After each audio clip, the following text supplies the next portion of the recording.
জামায়াতে ইসলামীর আমির শফিকুর রহমান বলেছেন, আমরা রাষ্ট্রে কোনো বিশৃঙ্খলা সৃষ্টি করতে চাই না, কিন্তু আমাদের সঙ্গে কেউ যদি খেলে তাহলে আমরা কারো দাবার ঘুঁটি হব না। কেউ আমাদের সঙ্গে খেলবেন তা পছন্দ করি না। শুক্রবার জাতীয় প্রেস ক্লাব মিলনায়তনে শহীদ দিবস ও আন্তর্জাতিক মাতৃভাষা দিবস উপলক্ষে ঢাকা মহানগর দক্ষিণ জামায়াতে ইসলামী আয়োজিত আলোচনা সভায় তিনি এসব কথা বলেন। জামায়াত আমির বলেন, শুধু আমাদের সঙ্গে না, এদেশের একজন নাগরিকের সঙ্গেও যেন কেউ খেলাধুলা না করে।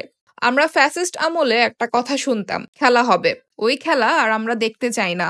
দলমত নির্বিশেষে সবাইকে চাঁদাবাজি, দখলদারিত্ব বন্ধ করতে এগিয়ে আসার অনুরোধ জানিয়ে তিনি বলেন, ঘাটে ঘাটে যে চাঁদাবাজি হয় এর কারণে দ্রব্যমূল্য বহুগুণ বেড়ে যায়। এর চাপ দেশের সব মানুষের ওপর পড়ে। আমরা কেন অন্যায়কে প্রশ্রয় দেব, নীরবে সহ্য করব? এ ব্যাপারে আমাদের সামাজিক প্রতিরোধ গড়ে তুলতে হবে। ভুল করলে সমালোচনা করার অনুরোধ জানিয়ে জামায়াতের আমির বলেন, জোর করে আমাদের নামে কেউ কোনো ভুল তৈরি করলে তা মানব না। আমরা যেটা করি না, মানি না, সেটা যদি আমাদের নামে চালান দেওয়া হয় তার প্রতিবাদ করা আমাদের দায়িত্ব। আপনার ভাষায় সমালোচনা করুন, কিন্তু সেটাতে সত্যতা, যথার্থতা থাকতে হবে।